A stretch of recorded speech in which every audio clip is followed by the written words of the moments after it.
Praise the Lord, जय मसीह की सबको। मैं श्रृंखला कानपुर से परमेश्वर की बेटी एक बार फिर लाइव आई हूँ परमेश्वर का वचन का प्रचार करने के लिए, उस सामर्थी वचन का प्रचार करने के लिए जो परमेश्वर ने हर एक व्यक्ति को दिया है, जिसे हम अपनी परीक्षा के समय इस्तेमाल करते हैं शैतान को हराने के लिए। तो आइए हम सबसे पहले धन्यवाद देते हैं उस परमेश्वर पिता का, क्योंकि उसने आज हमें जिंदों की जमीन पर रखा है कि हम अपने मुंह से बोलकर उसका अंगीकार कर सकते हैं। और आज की सुंदर शाम दिखाई परमेश्वर पिता का धन्यवाद हो। मैं धन्यवाद देती हूँ शबनम आंटी और अनुपम अंकल का कि उन्होंने मुझे फिर से मौका दिया अपने इस पेज पर लाइव आने का, आगरा मसीह मंडली पेज पर, कि मैं लाइव आऊं और परमेश्वर के सामर्थी वचन का प्रचार करने पाऊं।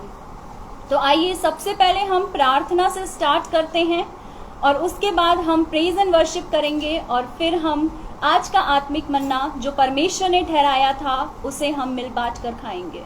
तो आइए हम प्रार्थना करते हैं। धन्यवाद धन्यवाद धन्यवाद परमेश्वर पिता, आज के सुंदर समय के लिए आपको धन्यवाद देते हैं परमेश्वर। धन्यवाद देते हैं कि आपने हमें आज पूरे दिन संभाल के रखा है परमेश्वर, और सुंदर शाम दिखाई परमेश्वर कि हम आपकी स्तुति आराधना के लिए परमेश्वर इकट्ठे हुए परमेश्वर। मैं प्रार्थना करती हूँ परमेश्वर अनुपम अंकल और शबनम आंटी के लिए परमेश्वर, वो किसी भी रीति से अपना प्रतिफल ना खोए परमेश्वर।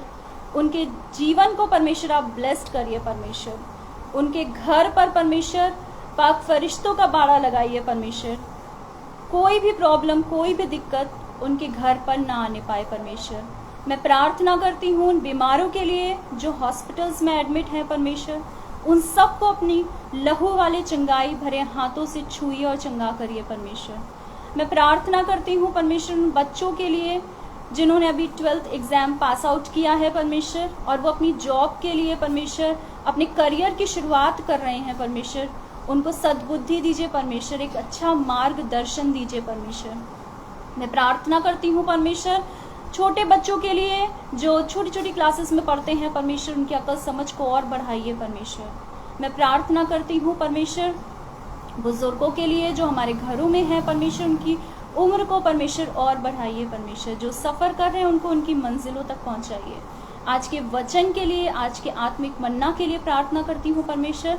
जितने भी लोग तरह तरह के बंधनों में बंधे हैं परमेश्वर, उन सब बंधनों को परमेश्वर आपके जलाली वचन से तोड़ते हैं परमेश्वर। इस प्रार्थना को आपके प्यारे बेटे यीशु नासरी के नाम से मांगते हैं, सुनिए और ग्रहण कीजिए। तो आइए स्तुति आराधना के लिए मैं इनवाइट करूंगी परमेश्वर की बेटी सारा को कि वो आए और आज की स्तुति आराधना में हमारी मदद करें, क्योंकि स्तुति आराधना करके हम अपने दिल रूपी खेत को क्या करते हैं, जोतते हैं, और तब हम आत्मिक मन्ना को, उसमें बीज रूपी आत्मिक मन्ना को उसमें क्या करते हैं, गाड़ते हैं, ताकि 70-80 नहीं बल्कि 100 गुना फल लाए। तो आइए मैं इनवाइट करती हूँ सारा को कि वो आए और स्तुति आराधना में हमें गाइड करें। आइए हम सब महान परमेश्वर पिता की आराधना करने से पहले उसकी छोटी सी प्रार्थना करते हैं। धन्यवाद परमेश्वर पिता, धन्यवाद जो आपने अमिताभ की संग की जन करे और जिनकी भी पक्ष रखा है। और मैं यहाँ को धन्यवाद करना चाहती हूँ कि आपने मेरी दीदी को लाइव पे पर आने का मौका दिया जीसस, थैंक यू जीसस।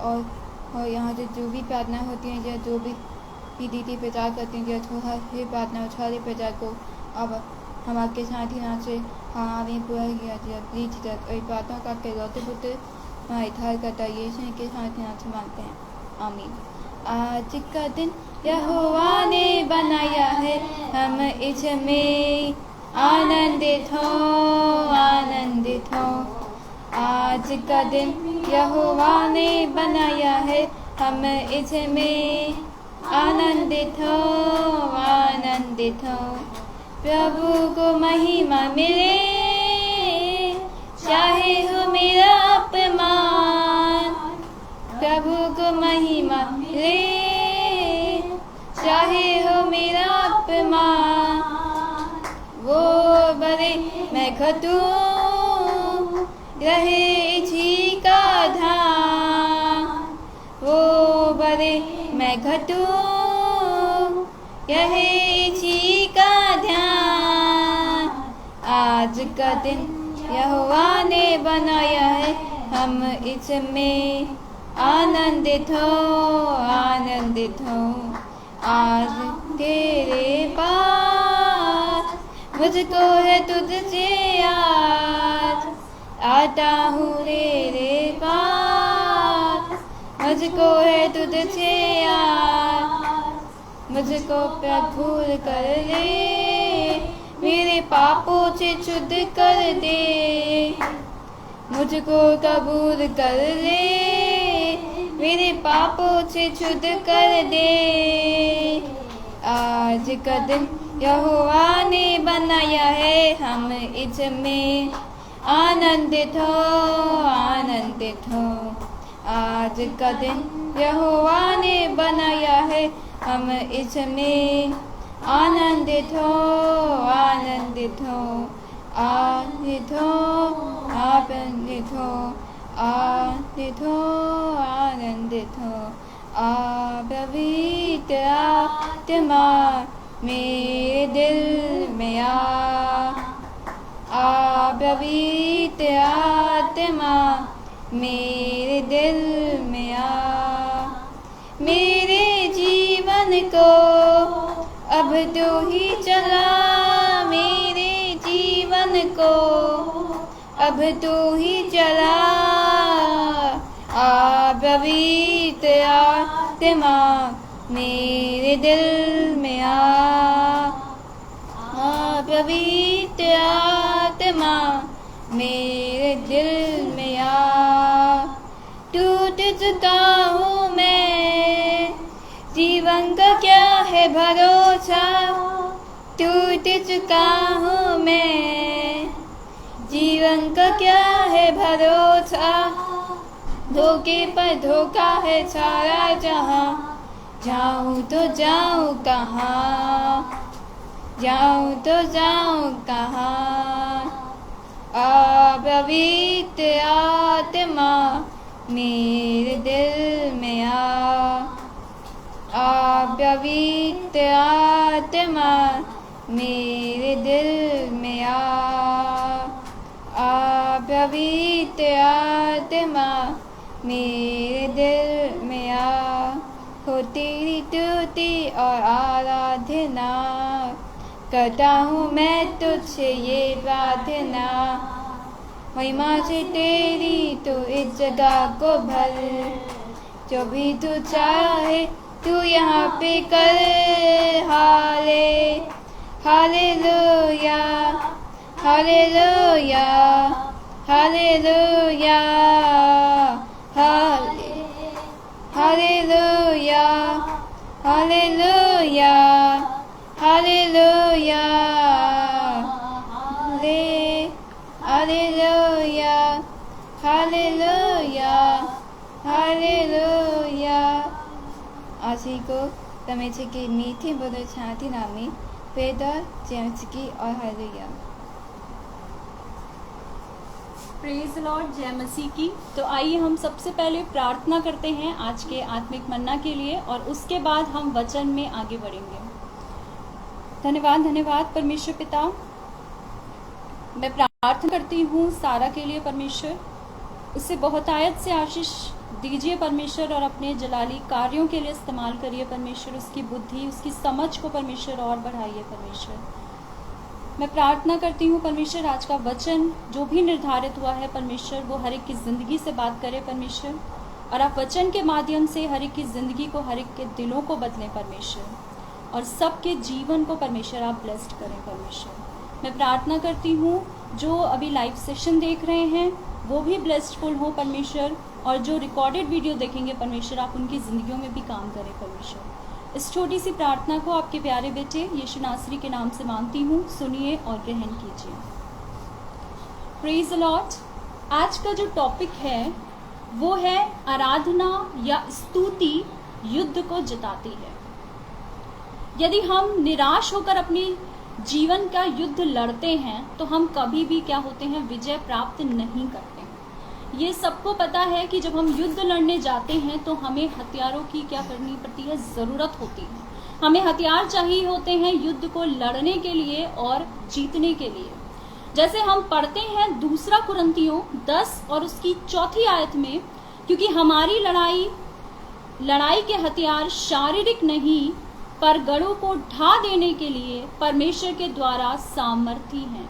यानी जो हमारी लड़ाइयाँ होती हैं वो शारीरिक लड़ाइयाँ नहीं होती हैं, बल्कि कैसी होती हैं, आत्मिक लड़ाइयाँ हम लड़ते हैं।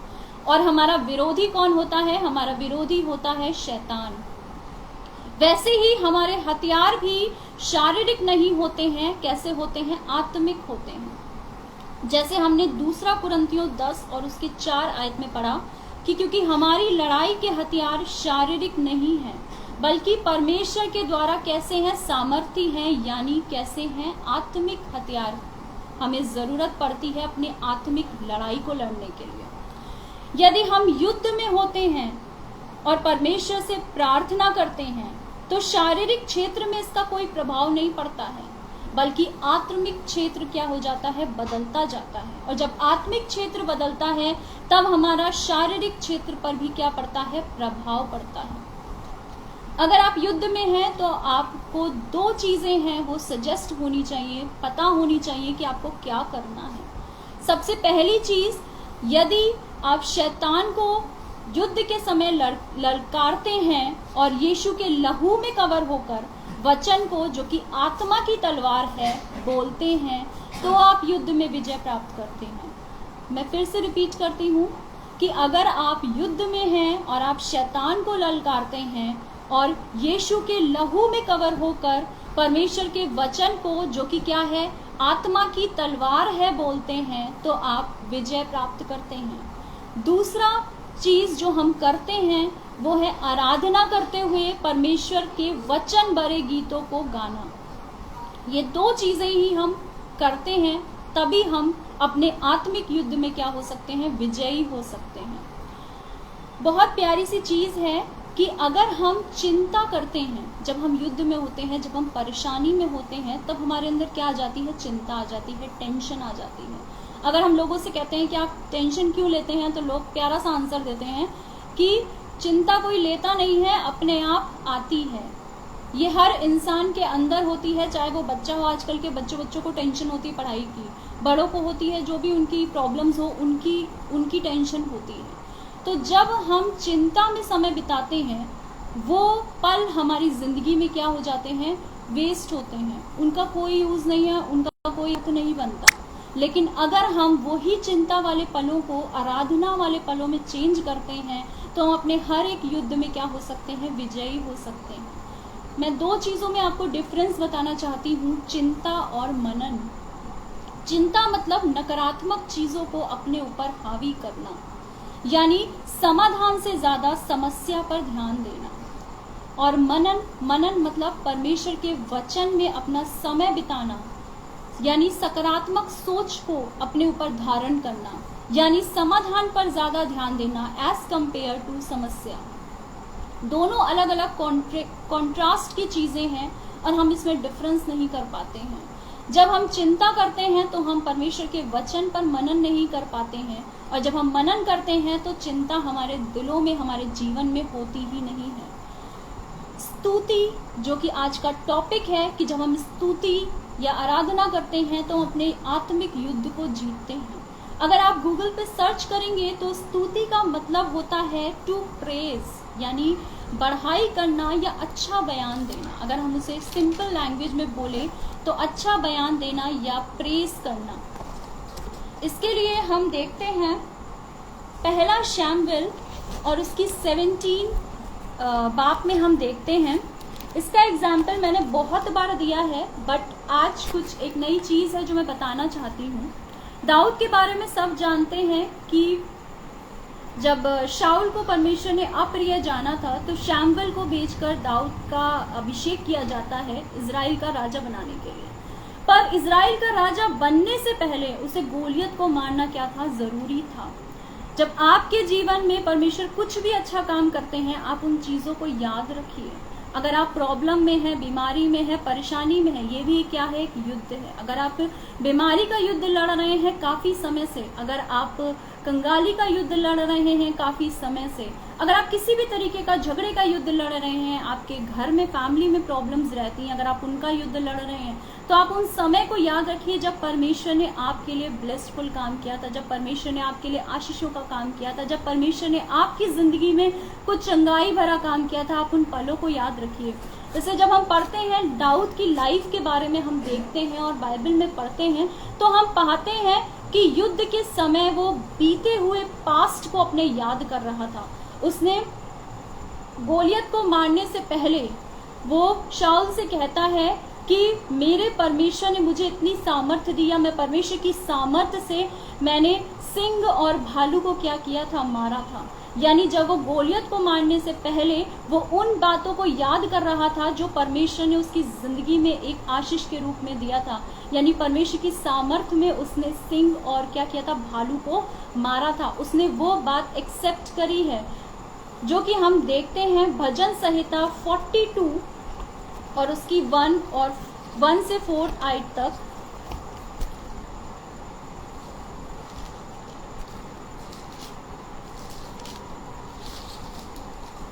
यहां हम पाते हैं,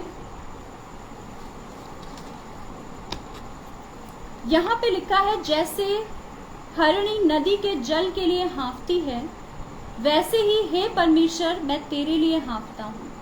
जीवते ईश्वर, हाँ परमेश्वर का मैं प्यासा हूँ, मैं कब जाकर परमेश्वर को अपना मुंह दिखाऊंगा। मेरे आंसू दिन और रात मेरा आहार हुए हैं और लोग दिन भर मुझसे कहते रहते हैं, तेरा परमेश्वर कहाँ है। यह स्मरण करके मेरा प्राण शोकित हो जाता है कि मैं कैसे भीड़ के संग जाया करता था। मैं जय जयकार और धन्यवाद के साथ उत्सव करने वाली भीड़ के बीच में परमेश्वर के भवन को धीरे धीरे जाया करता था। यानी यहाँ पर हम देखते हैं, भजनकार लिखते हैं, 1, 2 और 3 आयत में वो बहुत ज्यादा दुखी हैं, यानी परमेश्वर को खोज रहे हैं। वो उनको लग रहा है कि परमेश्वर ने उनको क्या करा है, छोड़ दिया है, वो शोकित हैं। और एक बहुत प्यारी सी चीज जो 4th वर्स में लिखी है कि यह स्मरण करके मेरा प्राण शोकित हो जाता है कि मैं कैसे भीड़ के संग जाया करता था। यानी वो उन अच्छे दिनों को याद कर रहे हैं, उन आराधना भरे दिनों को याद कर रहे हैं, उन ब्लेसिंग्स वाले दिनों को याद कर रहे हैं, जब वो उत्साह से परमेश्वर का धन्यवाद करते हुए भीड़ के साथ क्या करते थे, जाया करते थे। यानी जब हमारे लाइफ में कोई प्रॉब्लम आती है तो हम उस प्रॉब्लम को ना देखें, बल्कि हम उससे पहले की ब्लेसिंग्स देखें जो परमेश्वर ने हमारी जिंदगी में की है। अगर आप बहुत समय से बीमार चल रहे हैं तो आप उन बीमारियों को याद करिए जो आपकी ये बीमारी से पहले की बीमारियां होंगी और परमेश्वर ने आपको चंगाई दी। परमेश्वर ने आपको उस समय नहीं छोड़ा, तो वो परमेश्वर आपको इस बीमारी से भी क्या करेगा, चंगाई देगा और आपको छुड़ाएगा। Praise the Lord. जीवन को अगर आप खुशी से बिताना चाहते हैं तो ये चीजें याद रखिए कि समस्याओं के बीच कैसे आनंदित होना है, क्योंकि यीशु हमारे लिए मरा है, हमारे जीवन को शोकित होने के लिए नहीं कि हम इसलिए नहीं आए। परमेश्वर का पुत्र हमारे लिए इसलिए नहीं मर गया कि हम दुख बनाते रहें, हम तकलीफों में रहें, हम समस्याओं में रहें। यीशु हमारे लिए इसलिए मरा कि हमें एक ब्लेस्डफुल लाइफ मिले, हमें अनंत जीवन मिले, हम पापों से छुड़ाए जाएं। तो हम आनंदित, हम समस्याओं में भी हमें आनंदित होना चाहिए। समस्या को देखकर चिंता करने से अच्छा है कि प्रभु पर समस्याओं को छोड़ दो और प्रभु को उसका कार्य करने दो। जब हम समस्याओं में होते हैं और परमेश्वर की तरफ से हमें कोई आंसर नहीं मिलता है तो हमें ये लगता है कि परमेश्वर ने हमें छोड़ दिया है। लेकिन उन समस्याओं में भी हमें क्या करना है, परमेश्वर पर, प्रभु पर अपनी चिंताओं को, अपनी समस्याओं को छोड़ देना है। क्योंकि जब हम चिंता करते हैं तो हम मनन नहीं कर सकते। मनन के लिए क्या चाहिए, मनन के लिए एक कॉन्सेंट्रेटेड माइंड चाहिए। अगर हम चिंता करते हैं तो हम कभी भी मनन प्रॉपर तरीके से नहीं कर सकते। हम आगे देखते हैं कि अगर आप किसी समस्या में हैं तो मुंह खोल कर कहें कि धन्यवाद प्रभु, आप इस समस्या से लड़ रहे हैं। इसका एक विवरण है जो कि मैं आपके सामने पढ़ना चाहती हूँ। मरकुस 4 और उसकी 35 आयत में हम देखते हैं,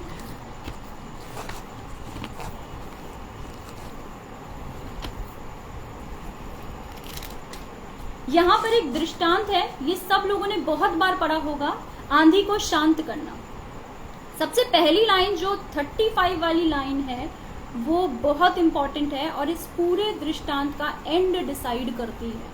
क्या लाइन है कि उसी दिन जब सांझ हुई तो उसने चेलों से कहा, आओ हम पार चलें। यानी यीशु मसीह यहाँ पर चेलों से कह रहे हैं कि आओ हम पार चलें।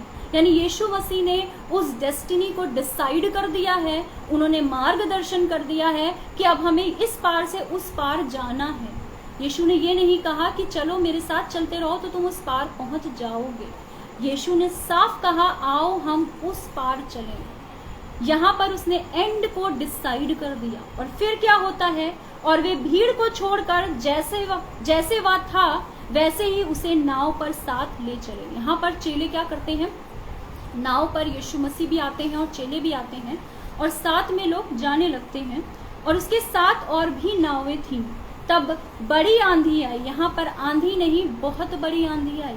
इमेजिन करिए, आपकी लाइफ चल रही है बहुत स्मूथ, आपने परमेश्वर को, यीशु मसीह को इनवाइट किया कि आप हमारी जिंदगी में आइए और हमारे साथ साथ चलिए, और आपकी लाइफ में एक बहुत बड़ी प्रॉब्लम आती है, चाहे वो कैसी भी प्रॉब्लम हो, चाहे वो आपकी हेल्थ प्रॉब्लम हो, हेल्थ इश्यूज हो, चाहे फाइनेंशियल प्रॉब्लम हो, चाहे कोई घर की प्रॉब्लम हो, और वो कैसी है, बहुत बड़ी आंधी है और लहरें नाव पर यहाँ तक लगी कि वह पानी से भरने लगती है और आपकी लाइफ में उथल पुथल हो जाती है उस प्रॉब्लम से। आपकी लाइफ बिल्कुल डिस्ट्रॉय सी होने लगती है, आपको ऐसा लगता है, लेकिन यीशु मसीह आपकी लाइफ में है अभी भी।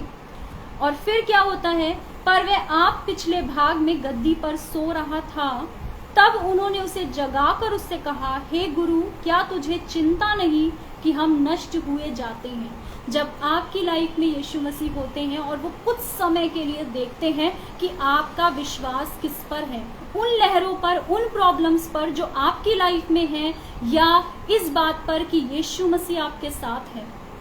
और यहाँ पर हम साफ देखते हैं कि चेले क्या होते हैं, घबरा जाते हैं, उन लहरों को देखने लगते हैं। बहुत बार हम अपनी परेशानियों को भी देखते हैं कि ये परेशानियां हमें बहुत बड़ी दिखती हैं और हम अपने विश्वास को खो देते हैं कि यीशु हमारे साथ है। और यहाँ पर वो जाकर यीशु को जगाते हैं, जबकि हम जानते हैं कि हमारा पिता कभी नहीं सोता। यहाँ पर उसको जाके जगाते हैं और कहते हैं, हे गुरु, क्या तुझे चिंता नहीं कि हम नष्ट हुए जाते हैं।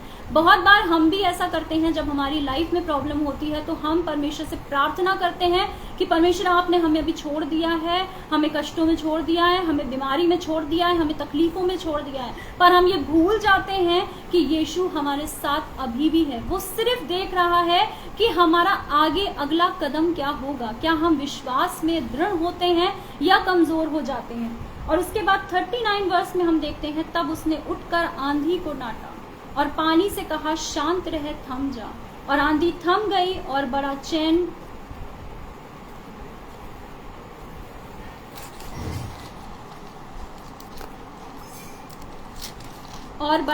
हो गया।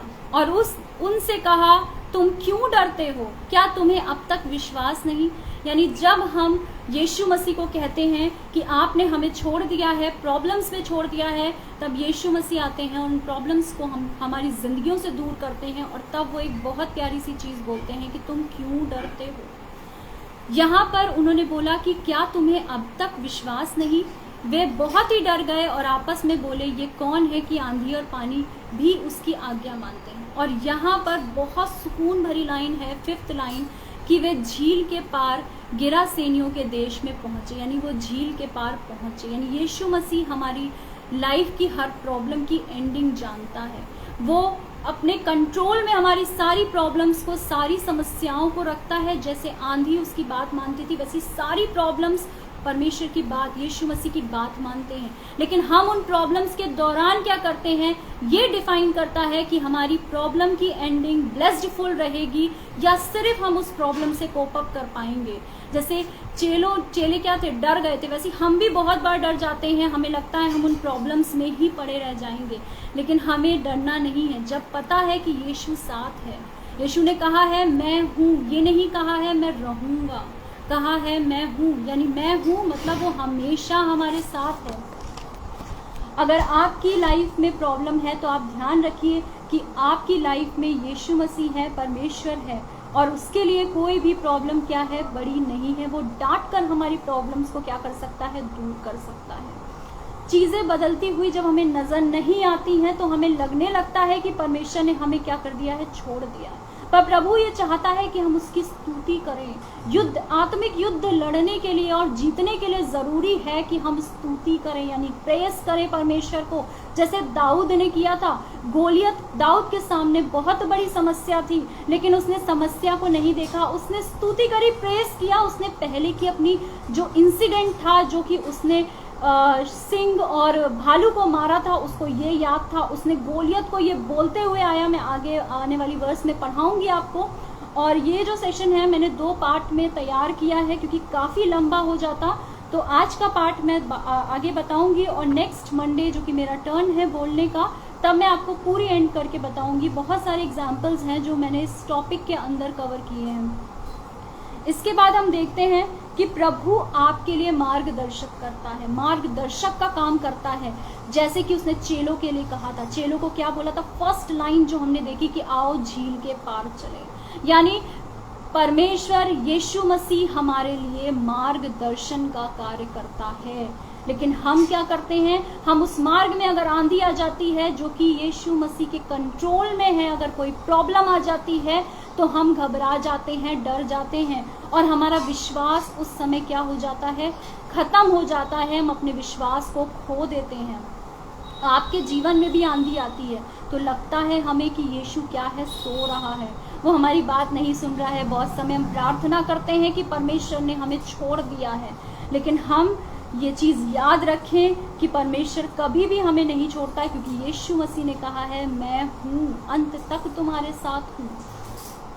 तो हमें इस चीज को ध्यान में रखना है।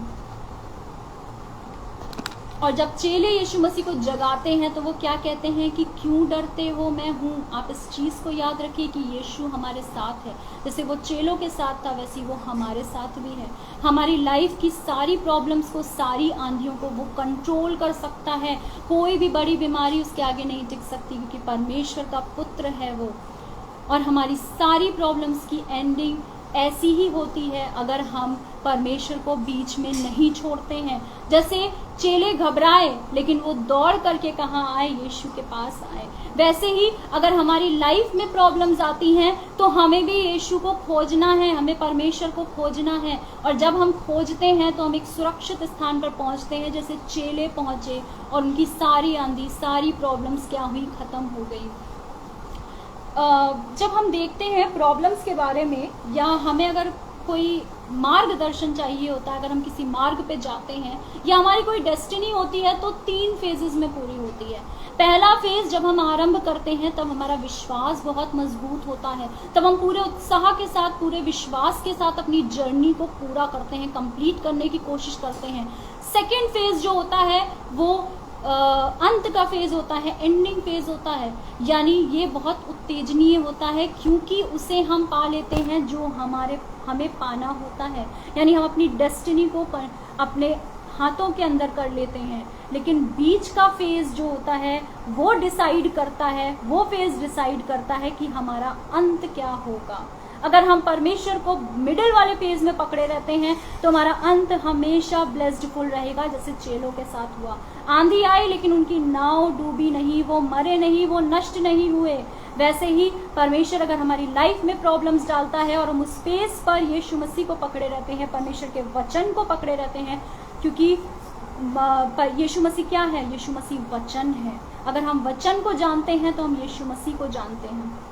अगर आप अपने जीवन में उद्धार पाना चाहते हैं, विजय पाना चाहते हैं, तो आपको गोलियत को हराना पड़ेगा। गोलियत यानी आपके आत्मिक युद्ध को जीतना पड़ेगा, शैतान को हराना पड़ेगा, क्योंकि दाऊद ने राजा बनने से पहले क्या किया था, गोलियत को हराया था। वैसे ही अगर आप अपने जीवन में उद्धार पाना चाहते हैं तो आपको अपने जीवन में जो गोलियत है उसको हराना पड़ेगा। और गोलियत को हम कभी भी, दाऊद ने मुंह बंद करके नहीं हराया। जैसे कि हम पढ़ते हैं 1 शमूएल 17 उसकी 43 वर्स में, 43 to 47 वर्स में हम देखते हैं, तब पलिश्ती ने दाऊद से कहा, क्या मैं कुत्ता हूं कि तू लाठी लेकर मेरे पास आता है। तब पलिश्ती अपनी देवताओं के नाम लेकर दाऊद को कोसने लगा। फिर पलिश्ती ने दाऊद से कहा, मेरे पास आ, मैं तेरा मांस आकाश के पक्षियों और वन पशुओं को दे दूंगा। याद रखिए, अगर आपकी लाइफ में कोई प्रॉब्लम है, कोई समस्या, आप किसी भी बीमारी से जूझ रहे हैं, तो वो बीमारी आपको ऐसा लगेगा कि आप उसमें नष्ट हो जाएंगे। वो बीमारी आपको डराएगी। वो बीमारी नहीं डराएगी, बल्कि उसको लेकर शैतान आपको वीक करेगा। शैतान आपको तरह तरह की बातें सोचने पे मजबूर होगा और आपको लगेगा कि सच में ये बीमारी बहुत बड़ी है और मेरा अंत इसी में ही हो जाएगा। उसके बाद बहुत प्यारी सी चीज यहाँ पर हम देखते हैं 45 वर्स में। दाऊद ने पलिश्ती से कहा, तू तो तलवार और भाला और सांग लिए हुए मेरे पास आता है, परंतु मैं सेनाओं के यहोवा के नाम से तेरे पास आता हूँ, जो इजरायली सेना का परमेश्वर है, और उसी को तूने ललकारा है। अगर आपकी लाइफ में प्रॉब्लम्स हैं और आप डर रहे हैं, शैतान तरह तरह की सोच आपके दिमाग में डाल रहा है, तो आप ध्यान रखिए कि आप परमेश्वर की तरफ से आ रहे हैं, जैसे दाऊद ने यहाँ पे पलिश्ती को कहा। और 46 वर्स और 47 बहुत प्यारी वर्स है कि आज के दिन यहोवा तुझको मेरे हाथ में कर देगा, और मैं तुझे मारूंगा और तेरा सिर तेरे धड़ से अलग करूंगा, और मैं आज के दिन पलिश्ती सेना के शव आकाश के पक्षियों और पृथ्वी के जीव जंतुओं को दे दूंगा। तब समस्त पृथ्वी के लोग जान लेंगे कि इजराइल में एक परमेश्वर है। यानी यहाँ पर दाऊद ने भविष्यवाणी कर दी थी कि आज ही के दिन यहोवा मेरे हाथों से तुझे क्या करेगा, मरवाएगा। और यह समस्त मंडली जान लेगी कि यहोवा तलवार या भाले के द्वारा जयवंत नहीं करता, इसलिए कि संग्राम तो यहोवा का है और वही तुम्हें हमारे हाथ में कर देगा। यानी संग्राम यानी युद्ध क्या है, यहोवा का है। आपकी जिंदगी में युद्ध है तो आप ध्यान रखिए वो किसका है, यहोवा का है। यहोवा की नजरें आपके ऊपर हैं और आप यहोवा के द्वारा सामर्थ्य होकर अपने युद्ध को लड़ने के लिए जाते हैं।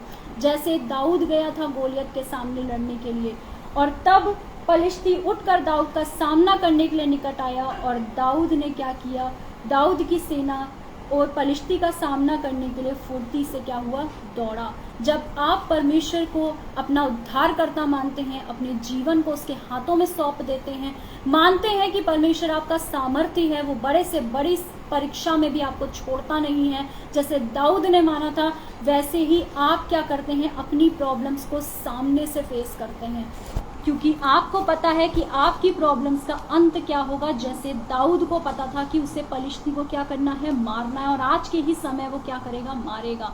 अगर आप प्रॉब्लम में हैं तो आप अपनी समस्याओं की एंडिंग ध्यान रखिए। अगर आप बीमार हैं तो इसी टाइम बोलिए कि परमेश्वर ने मुझे चंगाई दी है, मुझे पता है कि मैं चंगी हो जाऊंगी, मैं चंगी हूँ, मुझे कोई बीमारी नहीं है। अगर आपकी फैमिली कोई प्रॉब्लम है तो आप उस चीज का अंगीकार करिए अपने मुंह से, क्योंकि आप अपने गोलियत को मुंह बंद करके नहीं हरा सकते, जैसे दाऊद ने मुंह बंद करके नहीं हराया। वो चाहता तो पत्थर और गोफर निकाल कर उसको मार सकता था, उसे बोलने की जरूरत नहीं पड़ती, पर उसने क्या करा, भविष्यवाणी करी। उसने कहा कि आज ही के दिन यहोवा तुझे मेरे हाथों से क्या करेगा, मरवाएगा। इसके बाद हम देखते हैं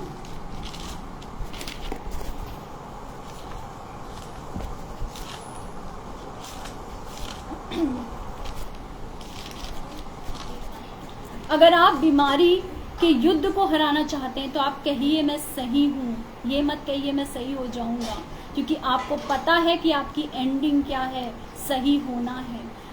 जैसे हम पढ़ते हैं रोमियो 4:17 में, हम ऐसे परमेश्वर की आराधना करते हैं जो मरे हुओं को जिलाता है, जो बातें हैं ही नहीं उनका नाम ऐसे लेता है कि मानो वो है। अगर आप परमेश्वर के पुत्र हैं तो आप भी ऐसे ही बिहेव करिए, आप भी उन बातों को लीजिए जो आपकी जिंदगी में आपने देखी नहीं है। जैसे दाऊद ने, उसको पता ही नहीं था, उसको लोगों को भी नहीं लगता था कि गोलियत को कोई हरा पाएगा, यानी वो बात हुई भी नहीं थी, लेकिन दाऊद ने क्या बोला कि आज ही के दिन यहोवा तुझे मेरे हाथों से मरवाएगा। ये है परमेश्वर की सामर्थ, और वही सामर्थ परमेश्वर हमें भी देता है जो दाऊद को दी थी। अगर आप प्रॉब्लम में हैं तो आप कहिए कि ये प्रॉब्लम अब मेरे सामने नहीं रहेगी। इसके बाद हम देखते हैं कि बाइबल हमें ये कहती है कि हमें वो करना है जो परमेश्वर हमारी जिंदगी में चाहते हैं, हमें वो बोलना है जो परमेश्वर हमें बुलवाना चाहते हैं। बहुत सारी प्रॉब्लम्स आती हैं, और प्रॉब्लम्स आती हैं तो लोग क्या होते हैं, डर जाते हैं। हमें डरते हुए भी परमेश्वर का वही काम करना है, आज का प्रकाशन यहीं तक मैं समाप्त करती हूँ। एक बहुत प्यारी सी चीज़ आपको बोलकर जाती हूँ कि याद रखिए अपनी ज़िंदगी के लिए क्या आपको कांपते हुए भी वही काम करना है। अगर आप परेशानी में हैं तो आपको डरते हुए भी वही काम करना है जो परमेश्वर आपको ठहराया है और आपके लिए करना चाहता है। जैसे दाऊद ने गोलियत के सामने वो डर रहा होगा, हो सकता है उसके दिल में थोड़ा सा डर होगा, लेकिन उसके पास परमेश्वर की सामर्थ्य थी। वैसे ही हमें भी ध्यान रखना है कि अगर हम डर रहे हैं, डरते हुए कांपते हुए भी हमें यही बोलना है कि परमेश्वर मेरा उद्धार करता है, मैं परमेश्वर की सामर्थ्य में सब कुछ कर सकता हूँ। इसके आगे वाले पार्ट में मैं और एग्जाम्पल्स दूंगी और उसके बाद सेकंड पार्ट तक हमारा ये टॉपिक कवर हो पाएगा। यानी हमारा टॉपिक क्या था, स्तुति और आराधना हमारे आत्मिक युद्ध को क्या करती है, जिताती है। तो आज का सेशन मैं यहीं पर एंड करती हूँ और मैं आशा करती हूँ कि बहुत सारी जिंदगियाँ इस टॉपिक को सुनकर, इस वचन को सुनकर अपनी जिंदगियों को बदलेंगी और बहुत सी रूहें बचाई जाएंगी। तो आइए हम अंतिम प्रार्थना करते हैं और उसके बाद पार्ट 1 जो कि आज मैंने लिया है इस सेशन का एंड करते हैं। धन्यवाद धन्यवाद धन्यवाद परमेश्वर पिता, आज के सुंदर दिन के लिए धन्यवाद परमेश्वर, आपने हमें सलामत रखा है इसके लिए धन्यवाद परमेश्वर। इतनी सुंदर शाम दिखाई परमेश्वर, इसके लिए धन्यवाद परमेश्वर। आदर और महिमा परमेश्वर आपको देते हैं परमेश्वर। और मैं प्रार्थना करती हूँ परमेश्वर आज का आत्मिक मन्ना परमेश्वर, जो भी कान सुनते हैं, जो भी दिलों में बोया जाता है परमेश्वर, वो आपके जलाली कामों के लिए इस्तेमाल किए जाएं लोग परमेश्वर। मैं प्रार्थना करती हूँ परमेश्वर अनुपम अंकल और शबनम आंटी के लिए कि उनको परमेश्वर आप बहुत आशीषें दीजिए और परमेश्वर वो अपना प्रतिफल किसी भी रीति से ना खोने पाए परमेश्वर। मैं आगे आने वाले समय को आपके हाथों में सौंपती हूँ परमेश्वर। आपकी मर्जी हमारे जीवन में पूरी हो परमेश्वर, हर एक की जिंदगी से आप काम लीजिए परमेश्वर। इस छोटी सी प्रार्थना को आपके प्यारे बेटे यीशु नासरी के नाम से मांगती हूँ, सुनिए और ग्रहण कीजिए, आमीन। प्रेज द लॉर्ड, जय मसीह की सबको।